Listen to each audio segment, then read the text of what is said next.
Hello, everybody. Welcome back to the debrief with your host, Connor. We're back here with another One Leeds video. We're back here with some more content. It is flying at the minute as the games absolutely rack up for Leeds United in a vital period of football. Yes, in Leeds United's next 4 games, we have Leicester, we have Fulham, and we have Bournemouth. I'm excited, I'm nervous, and I'm anxious, but I'm going to get into a few of your guys' comments. There's a man who is in the background who I'm going to bring in. We've got a few things to announce on the debrief this week, and like Ash says here, power cut like at Ellen Road. Naturally, there must be a power cut in the Brown household because he's vanished again.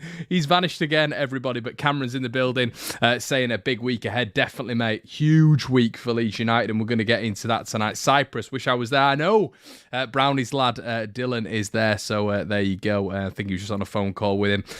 Yeah, we're going to get into the press conference today. Gabe said if we start treating every fixture like we're playing a top 4 side, we'll be roaring. Yeah, facts, absolute facts. Evening, gents. How are you, Jay? Jay, part of obviously the Patreon membership as well. We had a Generation Leeds go on there today. If you want some bonus content, link will be in the description below, of course. Let me just get on Mr. David Brown. You on your way, fella. This is the sort of lingo we have. You on your way, fella. Came in, then went. It'll be his internet again. You guys know. You guys know exactly what it's about. Came in, then went out. This is the life of the debrief. Has to be 3 points tomorrow. I couldn't disagree with you, my friend. I think it's a massive game for Leeds United tomorrow. Senor Firpo. Oh dear. Yeah. So we'll get into that anyway. We'll get into Jesse Marsh's his comments this afternoon. It was, wasn't it? 2:45. Yes, everybody, that has happened. Pascal Struijk is out. And guess who comes in? It is Junior Firpo. Obviously, he had a very, very good game. An extremely good game at the King Power in Jesse Marsh's first game. It was probably Firpo's best game, to be quite honest with you. He was bombing up and down that left-hand side. Should have got an assist. Should have got a goal as well. So yeah, listen, it's one of those where we can seriously get some joy, in my opinion, at Leicester. If you actually go over and watch the Generation Leeds, there's a lot of positivity on there.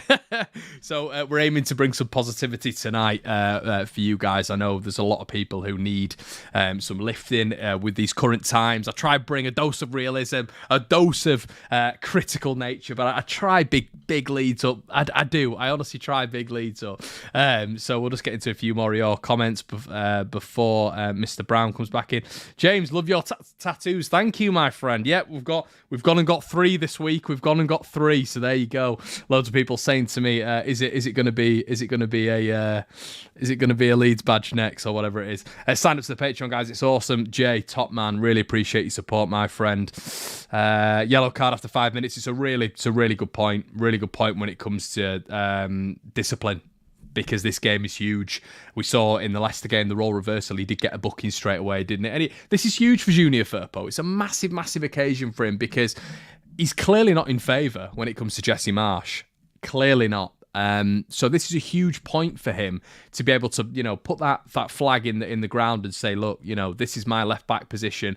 Jesse was talking today about him being an athlete. We all know he's an athlete, 100%. He's got a great physique when it comes to a football player. He's tall, he's rangy, he's strong, he's quick over a short distance. But he did say that he was one of the better passers in the team. Jesse,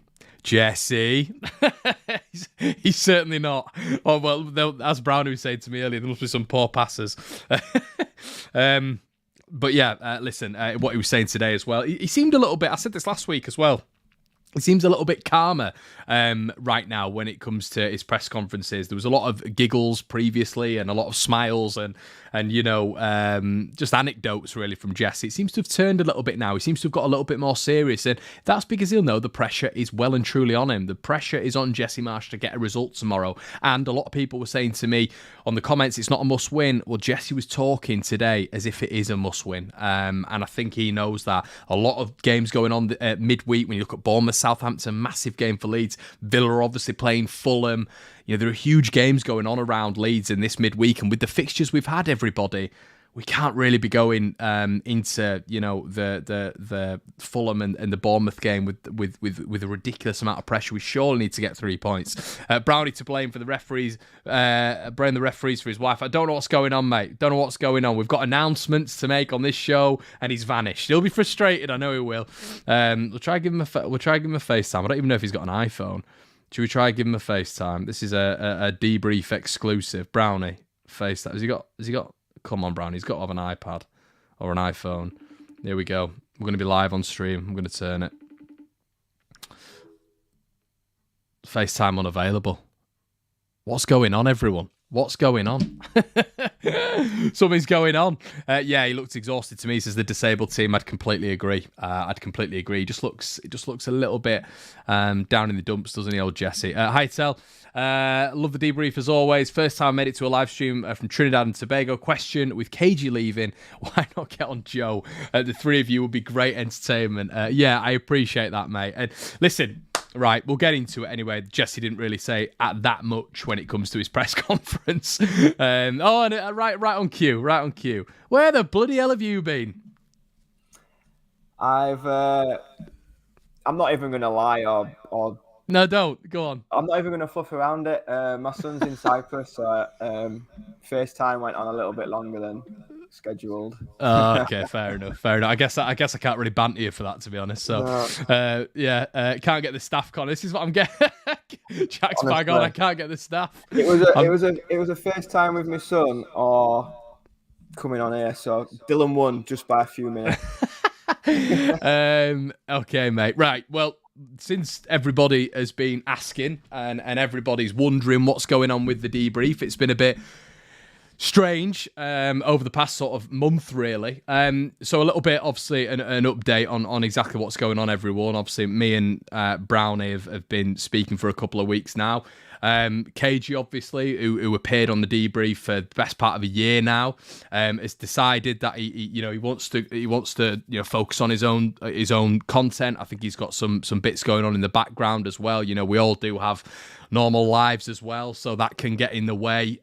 So yeah, we'd just like to thank KG for his contribution on the debrief.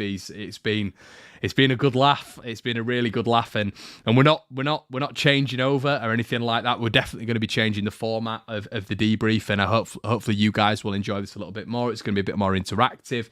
But yeah, that is official debrief stuff. KG is not going to be appearing on the show anymore, so thank you to him. Yeah, it's always good to shout out people who've done work on channels, I think, Brownie, because, that's definitely the respectful thing to do. So, yeah, thank you, KG, for everything, my friend. And obviously, we've been chatting and stuff like that. But, yeah, but Brownie, anything to say on that? And, if you want to get into what we're looking at doing going forward, my mate. No, obviously, we loved having KG as part of us, and he's doing well with his show. And he was always a valued member of the trio, the Three Musketeers. We always valued his opinion and he knew his stuff. So yeah, it's gutting. But like you say, we do all that. Like myself, then I was a little bit late because I was speaking to my son. We do have lives. People live away from Leeds United as well. So you've got to respect what people want to do. I've got indigestion, mate. I had to go back, get a Tesco meal deal because I knew I had to be back for at least 7:15. I've got indigestion right now, so. But yeah, we've been coming up with some little ideas, and we always like to keep it fresh and new. And obviously, I think the debrief was originally our own idea, wasn't it? It was sort of the first. I didn't know of any other channel that sort of did something like this. So again, we're trying to come up with another new idea, and we love your comments. We love you getting involved. I try and read every comment like you do, Connor. And football is a game of opinions. We nobody's right or wrong. Sometimes Connor might be talking waffle. I rarely do, but unlikely. Sometimes I might be talking waffle, and people in the comments might be talking waffle, but sometimes they're bang on. So what we're looking at doing is maybe getting some of you involved a little bit more. So like 3 or 4 calls a week, getting you in, seeing your thoughts. And I think last year, people who were regulars to the show will know we did a score prediction league and everything. So I think the first caller on, I think should give a score prediction, and then they can have a bit of the pressure. It's not easy when you have to be put on the spot and get a score. So, and then we'll do a rolling tally of the viewers, the fans, so to speak, and then yourself and myself, and see where we are at the end of the season, see who wins. But yeah, I think it will be nice to get other people's opinions on the show. So if anybody wants to get involved, I'm not the technical one in this. I bring the football speak. Connor brings the technical side to it. So he'll be able to tell you how. Is that what I get? Is that mine? You're the formatter, I think. You're the formatter. So you'll be able to. If you tried getting me to get these involved via a link, it won't happen. So yes. So yeah, basically everyone. Yeah, that's exactly what Brownie's saying. What we're going to be looking at doing is a bit of a talk sport format. So every single week, what I tried to do was bring the fan phone in, which I really love doing, but it is very, very difficult to do that every single week. With my full-time job, I work night shifts as well, so it's very, very difficult to consistently get that. However, the debrief is quite flexible. So what we want to do is a 15 to 20 minute segment, as Brownie said, where there's 3 or 4 of you that come in every single week. We're going to try, obviously, vary it up. So there's going to be a segment where you guys talk for about 15, 20 minutes to me and Brownie, give your opinions, your thoughts on what's happened this week and, going into next fixtures and all this sort of stuff. And then you'll get your formatted show afterwards. So what's going to happen is you guys will be in for 15, 20 minutes, maybe 25 if we're feeling kind. And then we'll go on to speak, me and Brownie, for the next sort of hour or so, talking the Leeds United stuff through. So we've got your input, and then we will go back to the normal show for the rest of it as well. So we think that's probably a real good way of going about it. It's interaction. It means there's going to be a bit of variation, and it means it's just not the same people every week. And yeah, even if I'm not available, maybe Brownie can do it with someone else or whatever, and we'll work it that way. But that's what we're going to be doing as of next week, everybody. We are going to be doing guests, so there'll be 4 max every single week, like we did with the fan phone in. I'll put a link in the comment section. You come in, speak to me and Brownie about Leeds United. We'll do that for about 20 to 25 minutes, and then we'll get into the normal debrief. So there we go. Just to burst Gabe's dreams, there's unfortunately not going to be Laura Woods. Oh, that's a shame, isn't it? I tell you what, if you were and I want everybody in the comment section to get involved in this before we get into the nitty gritty of Leeds United. If we were talk sport hosts, who would be who? So I'm looking at Brownie and I'm thinking Alan Brazil. Wow. I'm not saying anything that could follow a lawsuit, so I'm just going to say no, that is not me. I don't know who you'd be. I feel like I'd be. I don't know who I'd be. Yeah, it's someone in the comment section. But yeah, I'm trying to think of some of the presenters now. Robbie Savage. I think I'd shave my head. I think I'd be Danny Murphy. Always spot on. Always know his stuff. Great player. So I think I'd be Gabby. Brownie, Alan, Brazil, and Connor. That's it. I'd be Gabby. Apparently, yeah. Gabby hates Leeds as well, so there we go. Agbonlahor and O'Hara. Oh, now I'm getting O'Hara. So yeah. But yeah, like talk sports. So like a bit like on obviously 5 Live do it as well. Like after the games, there's loads of people have got loads of thoughts, and I think week on week the comments that we get from people, the valid points, the valid comments. So yeah, why not get them involved? Yeah, 100%. I think it's definitely, guys. So we're going to start that next week, just because I know it's a little bit unorganized this week. I know we've just put that on you. So if you want to get involved, however old you are, don't worry. Get yourself involved, and you can speak to me and Brownie on air, and we'll chat. We'll chat Leeds United, and it's really good fun. We did the phone in, and it was a bit of an extended version, but this will be condensed a little bit, and it'll be a talk sport format. So make sure you get involved. It's very unique, so it'll be good to get you guys involved. Anyway, enough of this tripe, enough of this waffle. We're a bit down in the dumps here, so let's get back. I've just seen Stephen's just said I'm Jim White, which I'll take. If I've still got that head of hair by the time I'm his age, I'll be fine. So right, Leeds United, Brownie. We've not spoken in a week, mate. We've not spoken in a week. We predicted batterings by Arsenal. We predicted humblings by Arsenal. Well, I did. I said 4-1, I think. I think you said 2-1 or 2-0, which is probably a little bit more nearer to the mark, mate. Your overall thoughts, everybody in the comment section. Has there been any sort of reflection on Arsenal? What are you thinking, mate? Frustration again, I think. I think that was the resounding word coming away from Ellen Road.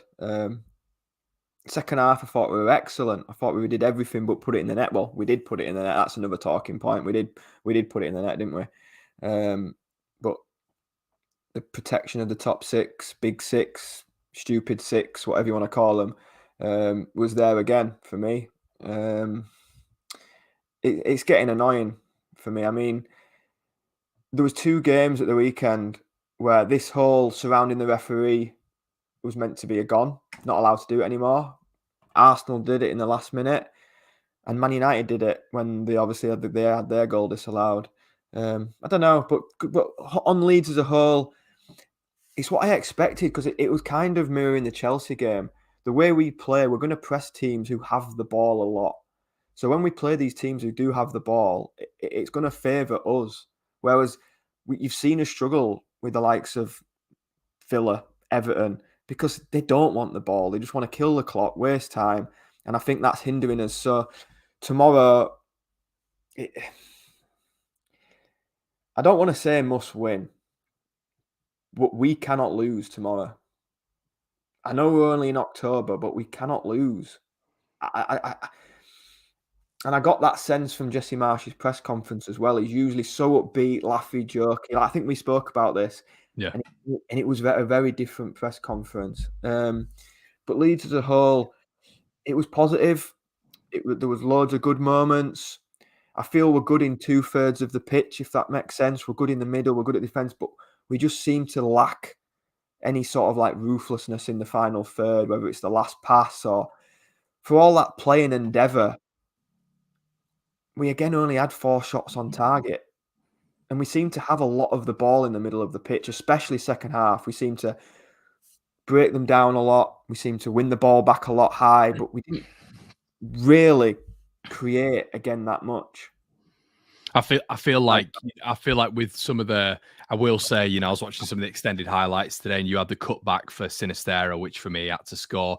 I mean, Somerville's is something. I mean, he just had to hit the target from that cutback. Obviously, we had the penalty. I think Bamford, as a striker, you've at least got to hit the target, Brownie. You've at least got to hit the target with a penalty. Three massive chances, and I completely agree. And again, going back to Palace, we had the Bamford one-on-one.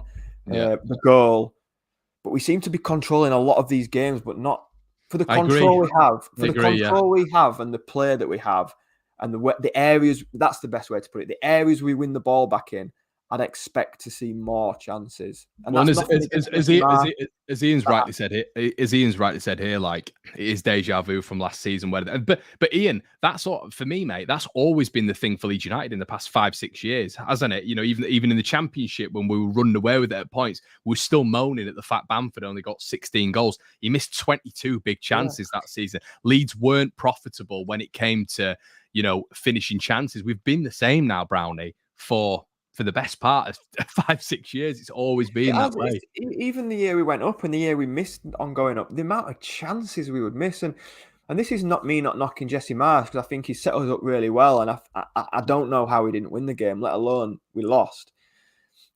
But if you remember back to when Bielsa got the sack, and I remember saying this after the Tottenham game, the 4-0 defeat, I wasn't blaming the system. I was blaming personnel. Defensive errors in the Liverpool game, where the players were going, the missing of headers, the mistiming of tackles, the goal in the Tottenham game where Llorente was basically stood in the east stand. It was personnel errors for me in quite a few of them goals, and I'll say the same in the game at the weekend against Arsenal. Just personnel errors.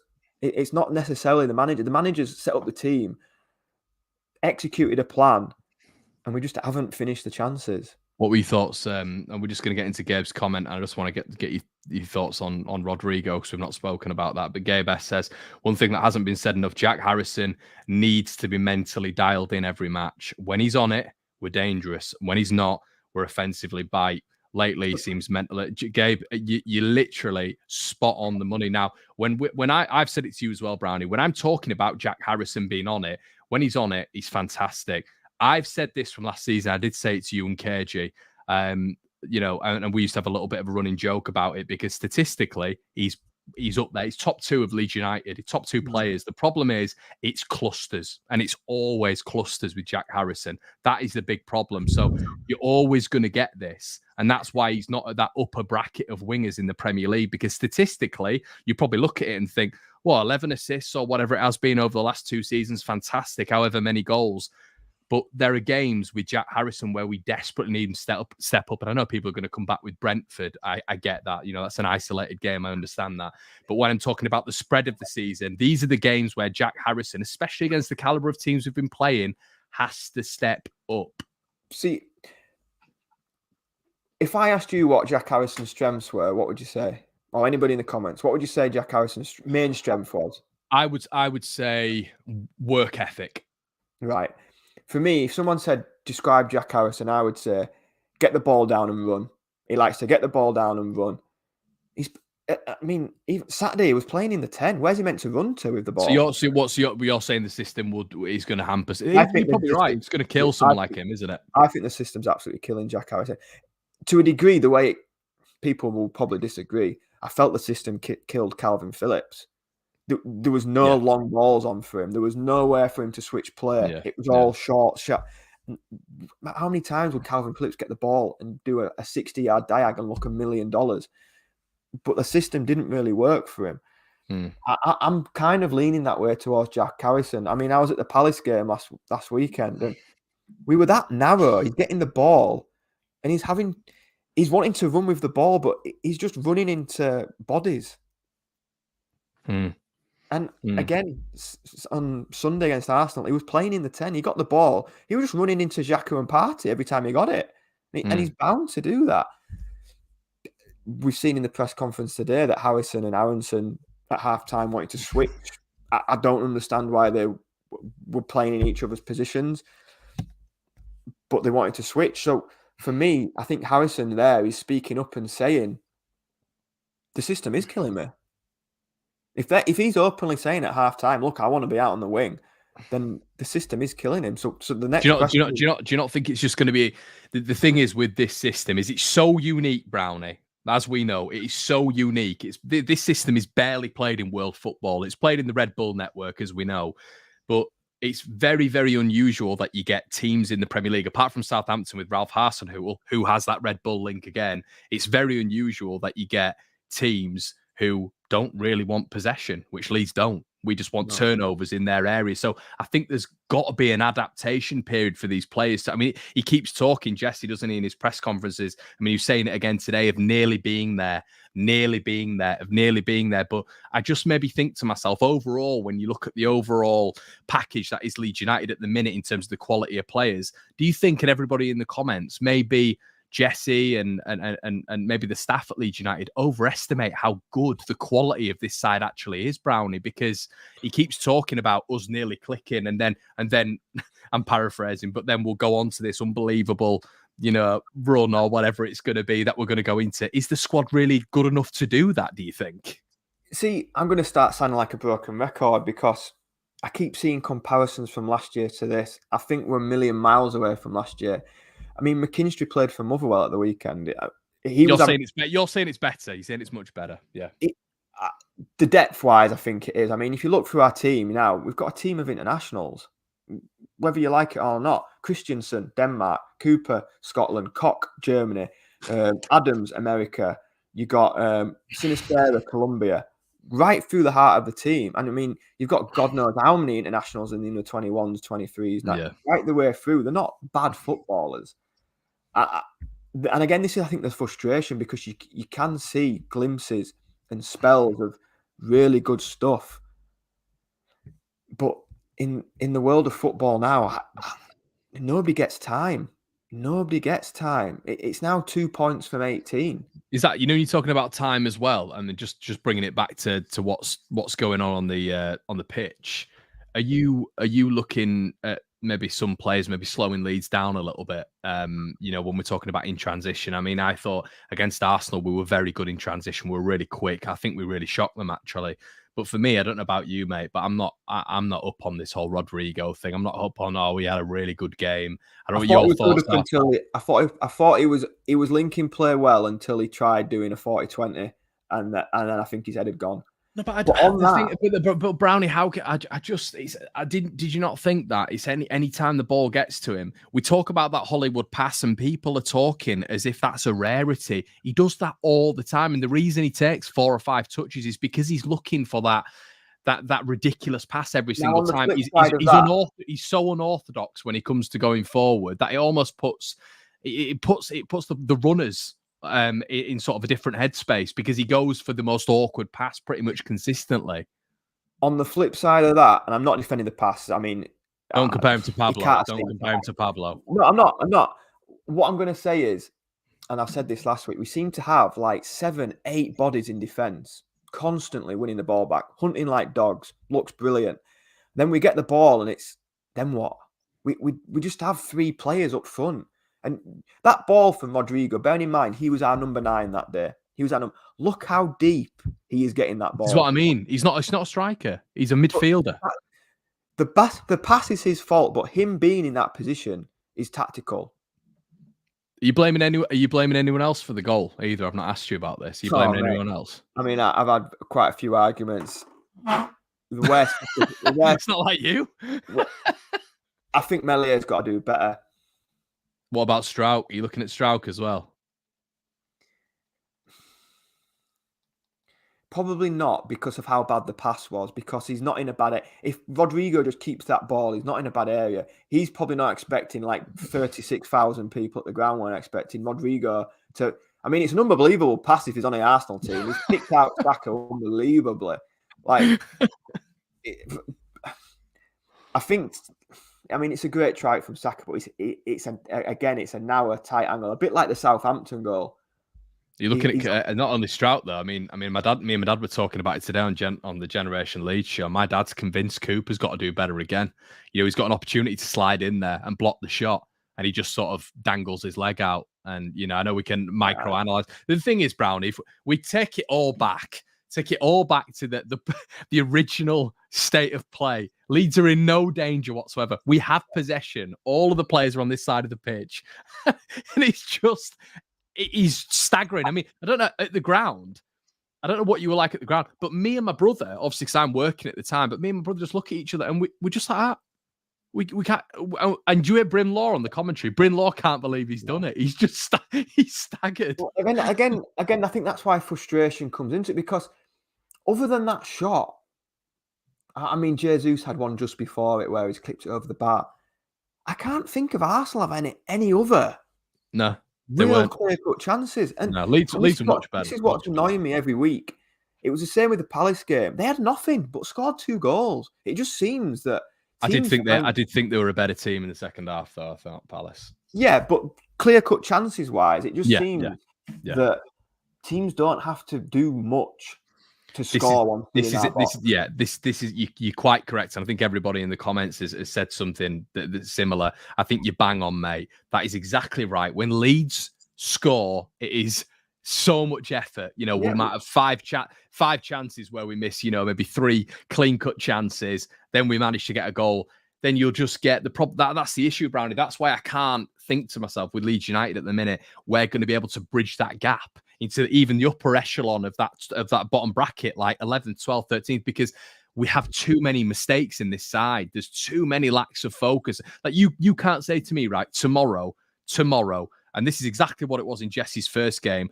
There was a lapse of concentration from Stuart Dallas. Harvey Barnes 1-2'd round him, and he finished it. It's a lapse in concentration. He didn't get tight enough to his man. It's these little bits where in the Premier League you get put. How do you sort that, Brownie? Because does that come down to the caliber and the quality of player? Because that surely is all of what a player is. You've got the mindset, you've got the technical ability. How on earth do you sort that? I mean, if you could morph Rodrigo and Bamford into what, and again, that has to come to quality. I mean, I thought we were better second half with Bamford's movement and his hold up. But the chances then Bamford misses, I think Rodrigo takes one of them. I think Rodrigo's You're right. It's like if you morph them both together, they'd be the top player for us, wouldn't they? To the direction of quality, but I mean, it's 5 transfer windows now that every man, woman, and dog has said we need a striker. I think Bamford improved us in the second half, And it might sound daft because of all the chances he missed, but I just mean his overall general involvement in moving around Gabriel and Saliba, and his runs were just dragging him further out of spaces, which was creating more spaces. He's closing down. That aspect of his game was good for me. But in the Premier League, if you get 3 chances, you've got to take one. Yeah, it's getting some comments. Darren said, sat in Corfu Airport watching, much needed is the debrief. It's always great to hear stuff like that. I always find it mad that people are just there on the phones in airports and bus stations and stuff like that. So, yeah, shout out, mate. Jody says, just get rid of Rodrigo ASAP. Do you know what, Jody?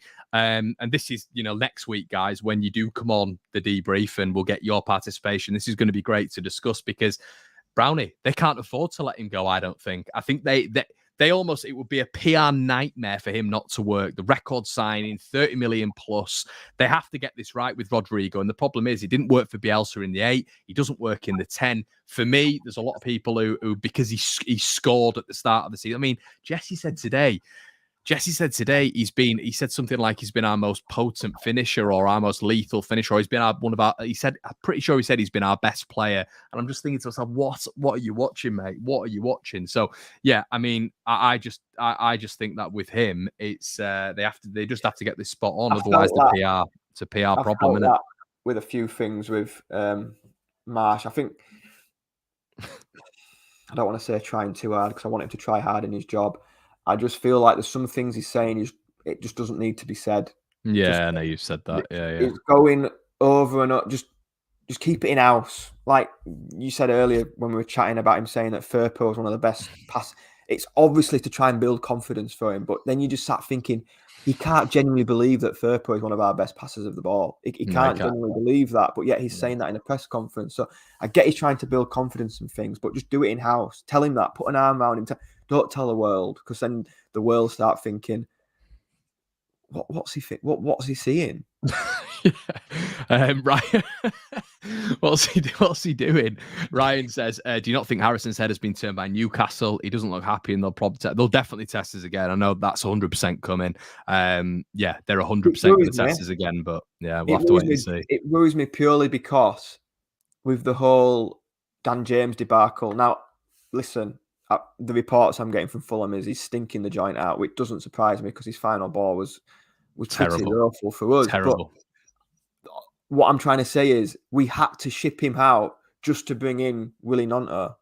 Yeah, that was the word on final deadline day. He had to go in to bring one in, one had to go out. So I'm thinking, well, if we really need a striker, someone's got to go. That was the word on deadline day, wasn't it? So we had to get rid of one to bring one in. Yeah. So, which again, the press conference again, I'm seeing Gelhardt and Gnonto will be involved. Yet last week Gnonto wasn't involved. The week before Gelhardt wasn't involved. It's just getting a little bit messy. It's just getting they've got to start I mean, we'll get onto Gabe's super chat in a bit, and thanks so much again, Gabe. But we've got to get this right with Gelhardt, because you got the CEO Kinnear talking about Gelhardt being the best youngster in the Premier League, and he's coming on for 2 minutes, and then he's coming on for 6 or 7 minutes. I don't know what's going on with Gelhardt at the minute, but you're not giving him a chance. And as Gabe said here, when it comes to Bamford, Bamford Pro makes tons of chances we didn't have. Bamford Con, he misses so many of the chances. I mean, just touching on Bamford, Brownie, he's almost like we have to have him, but you know what you're going to get with him. If Bamford has, and this isn't just a thing, Gabe and Brownie, of him coming back and being rusty. This has always been the thing with Paddy. Paddy has missed 4 chances to score 1. That always used to be the thing with Robbie Keane back in the day. I don't know if you remember, Brownie. Robbie Keane was the exact same. Beckford, exact same. They'd have 3 or 4 chances and score 1. That would happen every single time for Leeds anyway, Robbie Keane. But Bamford's the exact same. You will get 4 chances and he might score 1. So I think Gabe's bang on. He will create a lot. We look better going forward, but when it gets to him, it's just not clinical enough. I don't like to speak about the team from over the hill, but obviously growing up, Man United dominated everything, and that Andy Cole was very like that. They used to say he needs 6 or 7 chances to score a goal. Now that's all right when you're in a team that's got Van Nistelrooy, Dwight York, Giggs, Sheringham, chipping in with goals. But when you look at Leeds' team, the team on Saturday, obviously Rodrigo scored a cluster of goals at the start of the season. Mark Rocker scored 1 at Brentford. Sinisterra's scored a couple. It's not littered with goals.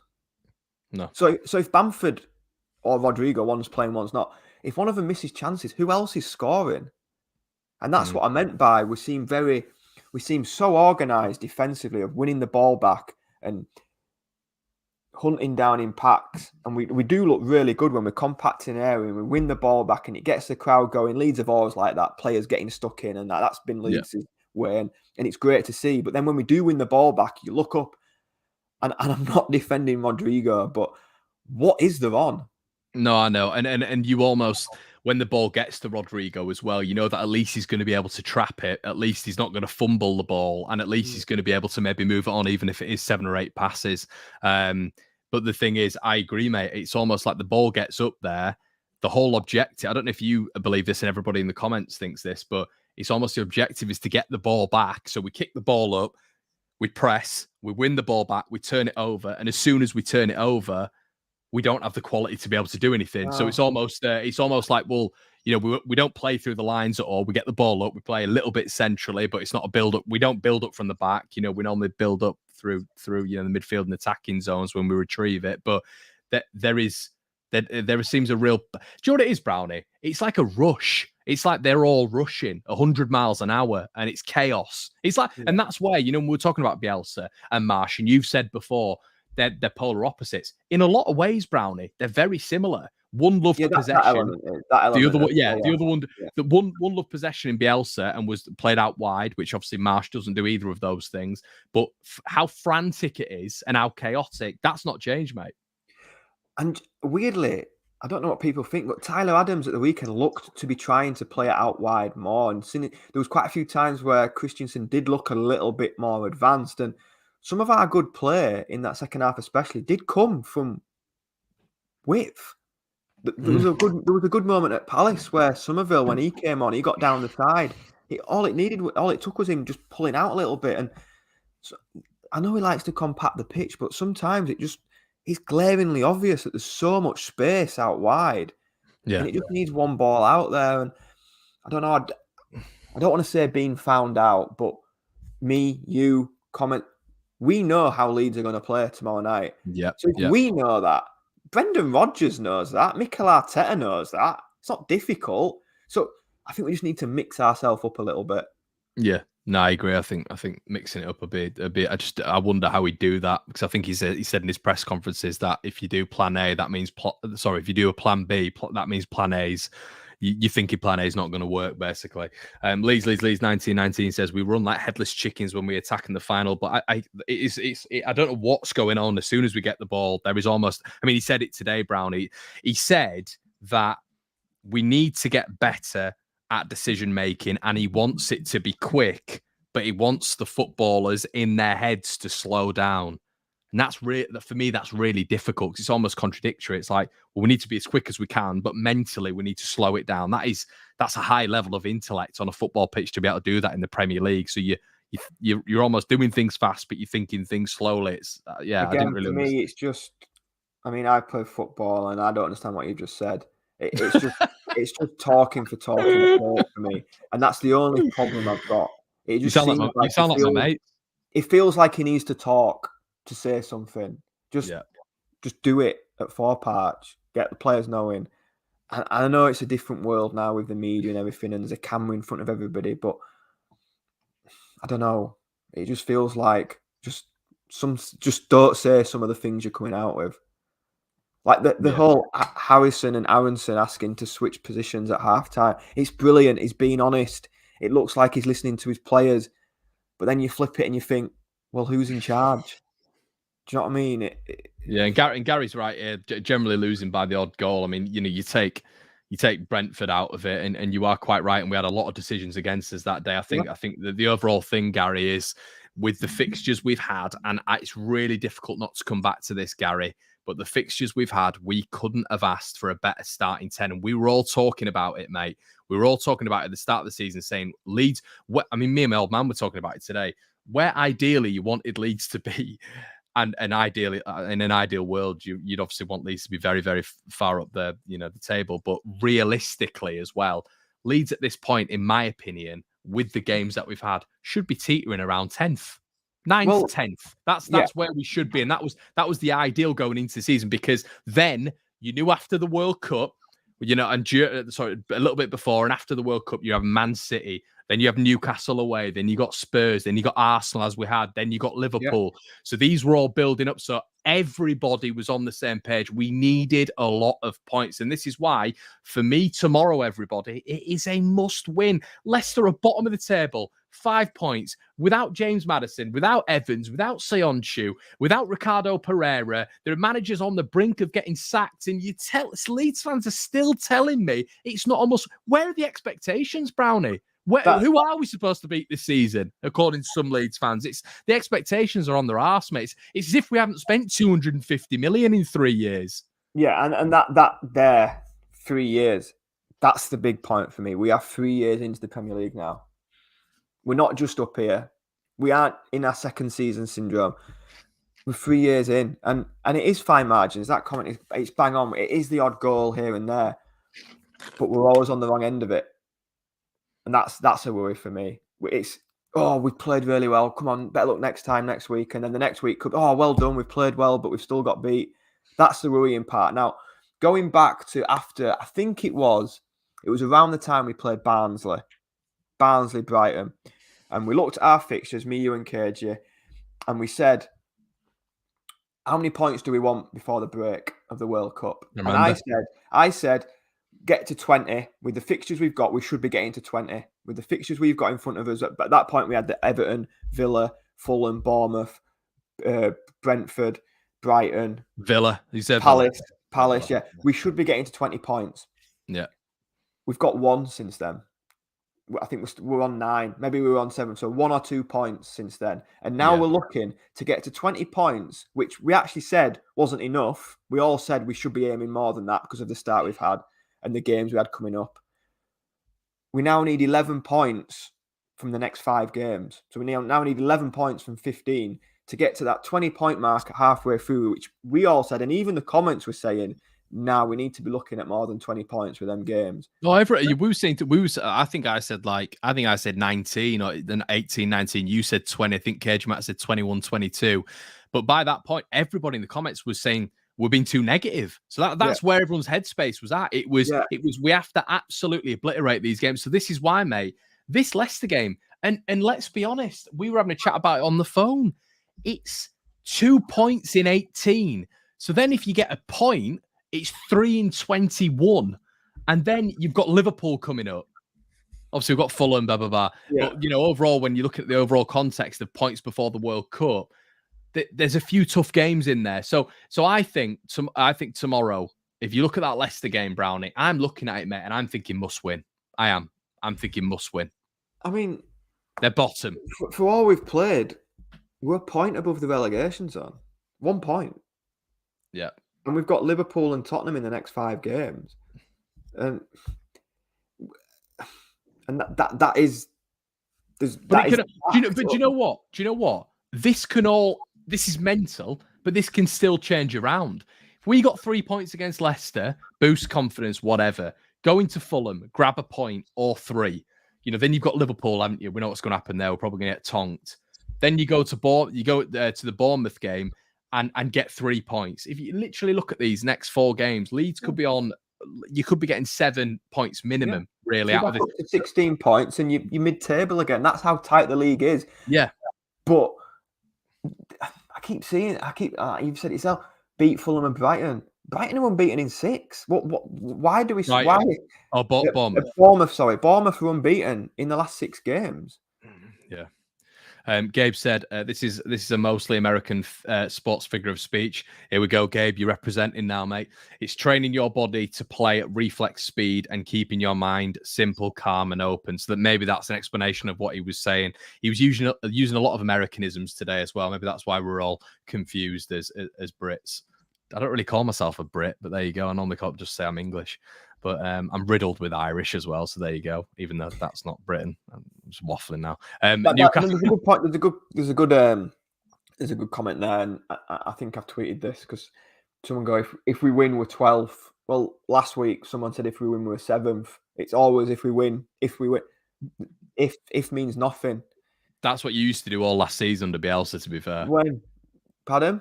That's what you used to do all last season under Bielsa, to be fair. Do you remember we're on the debrief? You'd be like, if we win these next two, we're off on a European tour. We're on about that was the games in hand bit with Burnley. Yeah. Because now we're the team that have got games in hand. But if you look back to Burnley when they had their games in hand, it meant nothing because they didn't end up winning them. Like people keep saying we've got 2 games in hand on the teams around us, but that works if you get something from them. Like I do agree with what people say. I think not playing Forest at home on that Monday night has hampered us a little bit. It really does, because I do feel that at that moment, and even now, I mean, I don't know. Do you know what, Brownie? I watched Forest the other night. You can't have watched them last night and thought they were any good. No, I didn't. but at the minute, when I've seen Forest play, I've seen 3 90-minute performances. They won 1-0 at home. I can't remember who against. West Ham. They beat West Ham at home, and they were lucky. They were lucky. But at the minute with Leeds, I mean, obviously we're 19th in the form table. They're 20th. I don't see much difference, mate. I don't see much difference. Like you see all these memes about Forest, and we're all laughing and joking about Forest. We're only 3 points above them. I don't know. I think there's just almost maybe Forest aren't a great side, but we're not good either. We're really not. I mean, I think we were good again. It sounds daft because we got beat, but I think we were good in large spells against Arsenal. I really do. Yeah, we were better team. Should have won, but we stunk the place out for the previous 4 or 5. Yeah. So it depends what Leeds are going to turn up tomorrow for me. Well, Hannah said games soon tick by. Picking up points first half of the season is vital. Look at last season, how many games we referred back to earlier on this season. But Hannah's bang on. Do you remember every single time on the debrief? Do you remember what we'd say? What game did we always say? Like, here's a bit of a test for you. What game did we always refer to on the debrief as one where we missed out on, and it was actually by a referee decision? But it was the one where you were like, we should have absolutely drove the knife into him. There was definitely Newcastle at home. Well, no, it was away, wasn't it? Well, and away, home and away. It was away when James went down for the penalty, but it was when Bruce was on the verge of getting sacked. Yeah. And it was the thing again. We seem to always be near to getting managers sacked. Do you remember when Frank came down? Frank came down, didn't he? On when we drew 1-1, and people were talking about, apparently rumours around Everton that they weren't happy with him. Then Gerrard obviously came down. We couldn't get him the sack either. Fourth time lucky. There's a lot of similarities for this year and last year. Like, how many games last year did we dominate and lose? I mean, I can remember early on in the season. Brentford at home, Paul. Remember we 1-0 up. West Ham at home. We absolutely battered them for 75 minutes. Yeah, could have scored about 5, and then Antonio scored a winner in the last minute. Yeah, there was the Newcastle game at home. We absolutely dominated that game. Could have scored 3, and then John Joe Selvey trickles a free kick in and get beat 1-0. And it seems like that again this year. We are in control of a lot. Palace last week, we should have been out of sight by half time. We should have been 2-0 up, job done, see the game out, and we get beat. I do think though. Can I just say this about Marsh? And I know it sounds maybe a little bit negative towards Jesse. I personally think he needs to start winning. Well, we all know he needs to start winning games very, very soon and figuring that out, getting his substitutions better, etc., etc. But what I will say, Brownie, is there must be some massive frustration on his point, because we knew he wanted a striker. He pretty much kept coming out and saying it in every press conference. We knew he wanted a striker, and it must be hurting him when you're seeing what's going on at the minute, because I understand what he's saying when he's saying it's nearly clicking. Well, it's only going to click if we score goals. Yeah. Simple as. And this is why, again, we've mentioned Bielsa quite a few times tonight. All the time, Bielsa don't want players. He don't want signings. And I said, it's rubbish. No manager says no to players.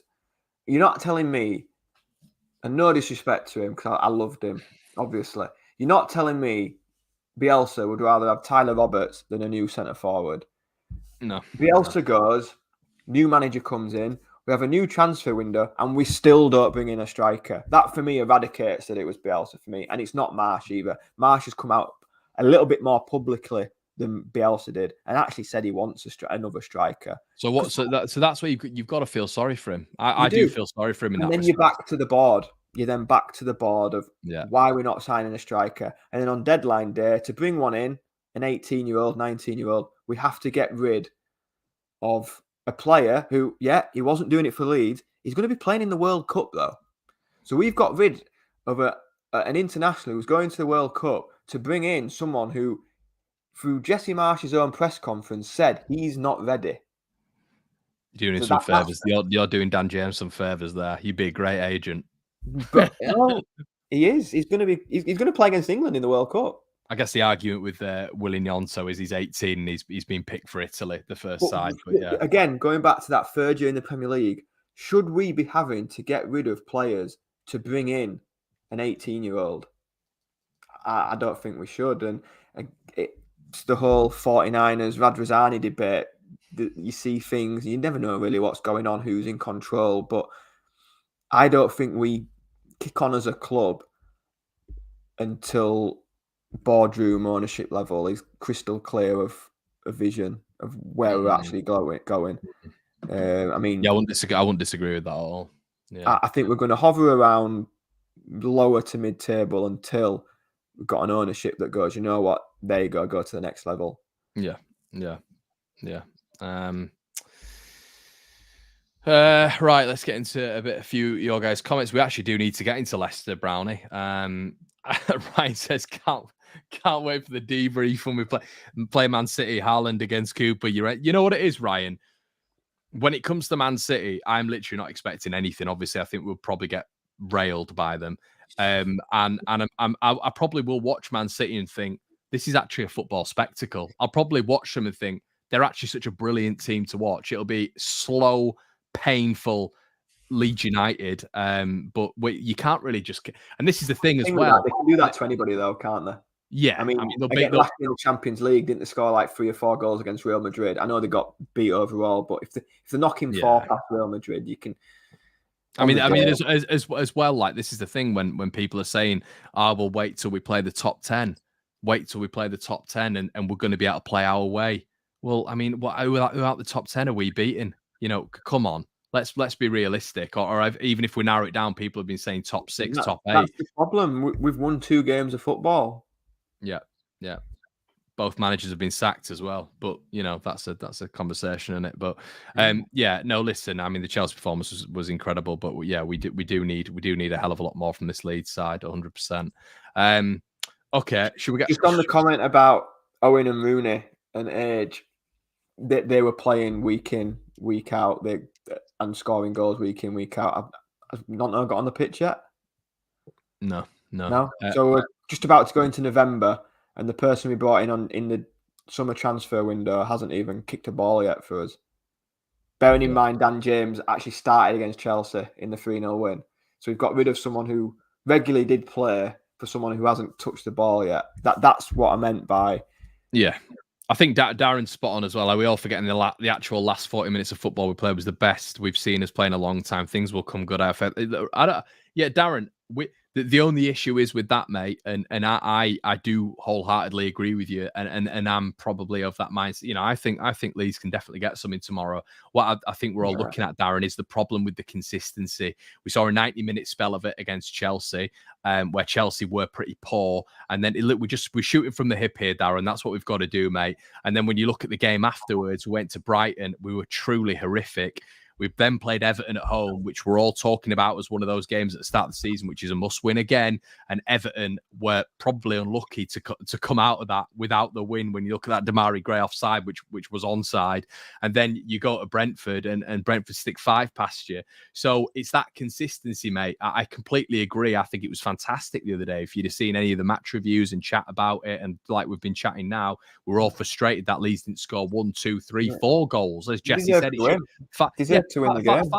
5 goals, you wouldn't have turned around that game and gone, oh yeah, Leeds didn't deserve that. We were brilliant. But what it is, Darren, we have to start seeing this more consistently, because it's no good. And Jesse said this today, it's no good us playing like that against Arsenal. We still didn't get the result, bear that in mind. Playing like that against Arsenal and then going to Leicester and losing. We can't have this throughout the season, because there's only one way we're going. I'm not in the mindset of relegation yet. I'm not. Again, like Darren says, because of the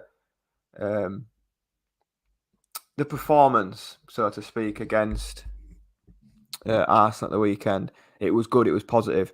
If we get beat tomorrow, I'm starting to worry, because where are the wins coming from? That's my mindset going, because I'm going to Leicester tomorrow, and that is my mindset, because the teams below us, Villa didn't beat them.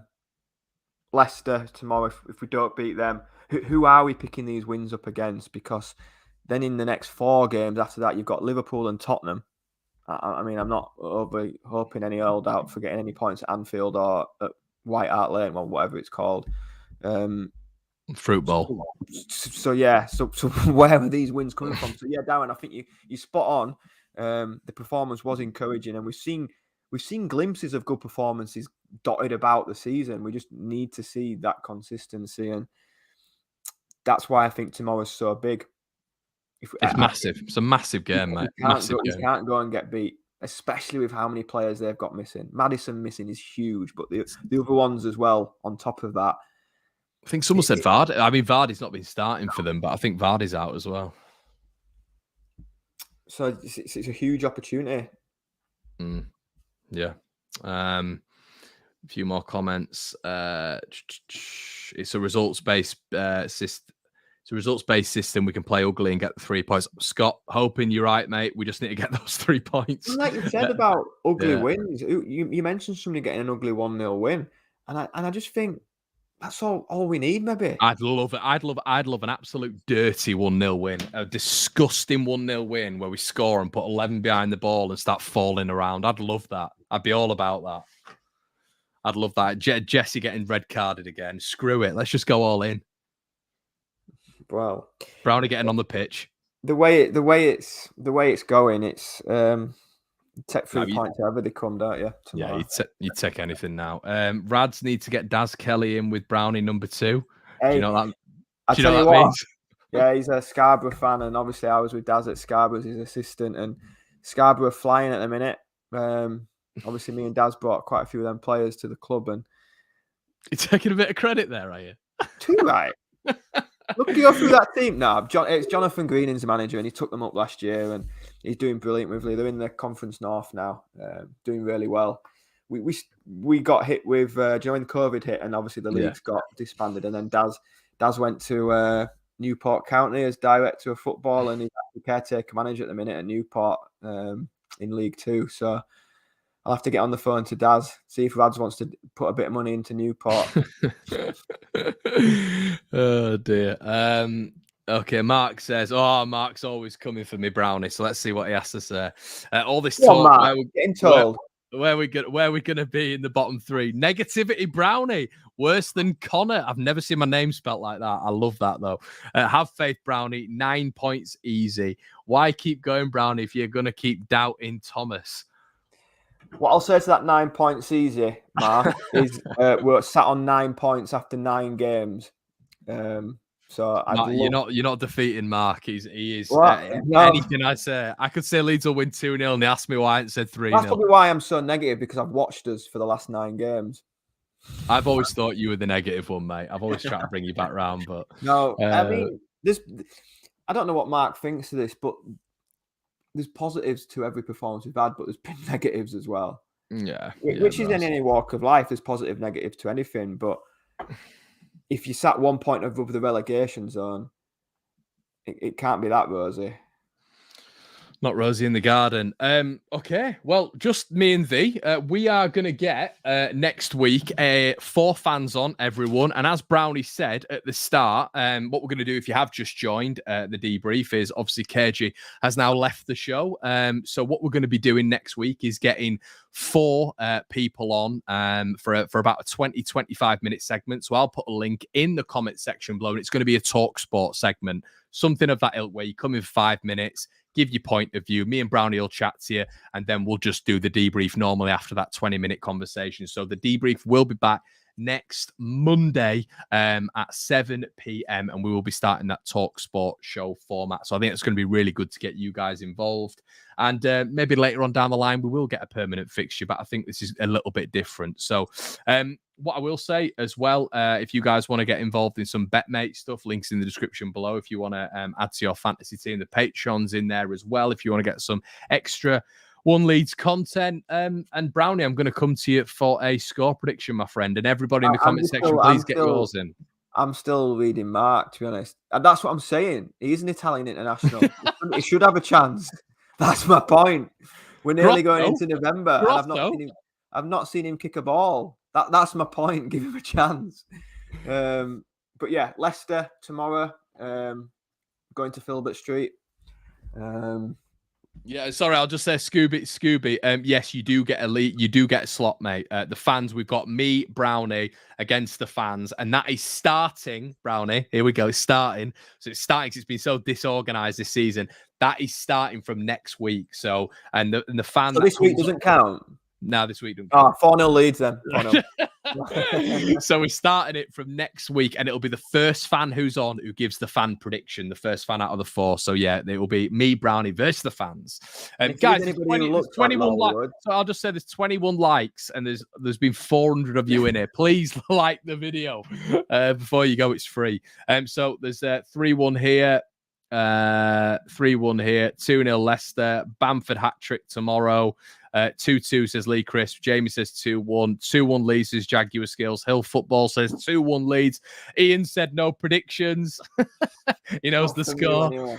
That's me. On Newbury and Filbert Street, everything will be the old grounds for me. I still call Coventry Highfield Road. It is what it is. Whenever I move, it'll still be Goodison. Yeah, you're an old soul, aren't you? Yeah. You still call in the Stadium of Light Roker Park, aren't you? Yeah. Gabe S says if call Wembley. If Leeds win, Brownie has to drink a 6-pack of Strongbow in 5 minutes on camera. There you go. What do you think to that?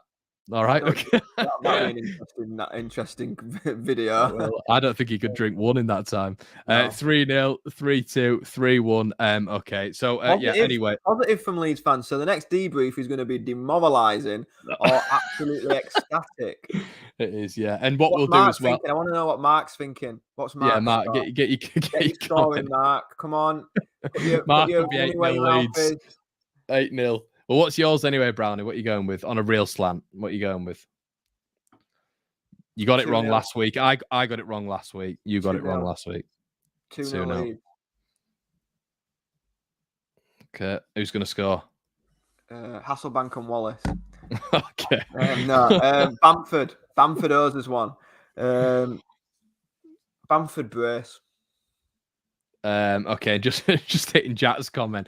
Any watch wrong soon, Connor? Jack, if you watch the last one, you will know why. You will know why I can't do a watch along. I can't do one of them again. Brownie. It was my dad was sat opposite. I had a mic near him, and then my brother was sat there, and it was. I mean, the amount of time I'm standing up screaming. I'm watching it back, and I'm thinking I can't do this again. I can't. Can you clip up what you did when Rodrigo did his diagonal ball? If someone wants to do it, if someone wants to clip that up, then oh god, no, it wasn't the Arsenal game, mate. It was the Palace game, which was even worse because I was just on a verbal assault of Liam Cooper. The boy in the bandanas, right? What about the Fulham prediction as well? We need them in. Oh god, we do. Yeah. We do need the Fulham prediction in. Yeah, okay, you're right. I'm my head's gone. Right, so Connor's going with oh god. Right, I will say, right, whenever I predict a win, Leeds have drawn as well. They haven't always lost. So I will say that. There's always people who are saying, oh, when Connor predicts a win, we always lose. That's not true. It's not factually true. So I'm just putting that one out there. So I'm going to go with Leicester 1, Leeds 1. I think it'll be a draw. Okay. Everybody in the comment section below, Leeds. Is it Ellen Road? I don't even know. Fulham. Yeah. Yeah, it's Ellen Road, yeah. Okay, oh my God. These two games are so big. They're so big, these two games. Yeah, exactly. If we come back when we come back on Monday, my God, this could be very, very different. I'll do that 6-pack. I'll do it in 4 minutes, not 5 minutes, 4 minutes. Yeah, I'll do it with you. We'll do a piss debrief. So 3-1 Leeds, 3-1 says Tell, Leeds United 2, Fulham 1, 2-1, 2-2. 10-5. It's a big 4 days, isn't it? It's huge, mate. It is a huge 4 days for Leeds. It's massive. If we win them both, seasons back up and running. If we lose them both, I don't know where you go from there. Can we just look at Ryan's comment here? That is not a battle. That is not a battle I'm looking forward to. Okay, Leeds Fulham. I'm gonna go 3-1 Leeds. Gee, so you're saying Leeds are going to get 6 points? Yeah, Mark, show me the light. 6 points. We're then going to go to Anfield and win 3-2. Yeah, it's all changing now, isn't it? And Bielsa's going to be rehired. You'll just be on cloud 9. Might be able to watch some football on the edge of my seat.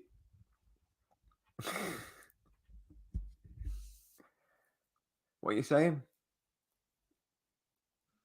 I got 2-1 Leeds. Even your laptop was saying don't let him predict a Leeds win. it muted you so you couldn't do it. 2-1 Leeds. Yeah. So 4 points. 6 points coming up. That's better. Not for me. Oh, you've got 4 points. I'd still take 4 points, I think. Yeah, I don't know. I want to win tomorrow. I really want to win. But yes, back of the net just said Jesse Marsh out if he loses the next 2 games. I think there's going to be a lot of that. Yeah, if he loses, I mean, yeah, he's gonna really struggle in my opinion to keep his job. But that's only because of football in this day and age. I mean, you can see progression. You can see elements of the game getting beat. But if we were to lose the next 2, that'd be 2 points from 24. It's damning, that, innit? It's damning. And if you look at him overall, it'd be what? 6 wins out of 23. It's not great reading. So that's why them last 5 games were so massive, not only for Leeds but for him. He needed Don't go over it again. It's bad for your mental health. You can't go over it again. He's got to pick up points, and we know it. He's got me, you, and everybody in the comments. We know Leeds come with a health warning. That's just a given, isn't it? We come with a health warning. So. Right, mate, we're going to leave it. Guys, thank you so much once again for joining. Before you leave, smash a like on the video. It is free and it takes 2 seconds. Make sure you subscribe to the channel as always, and we'll be back next week. You guys getting involved, which we're really looking forward to, and we will see you soon. Come on, Leeds. Yeah.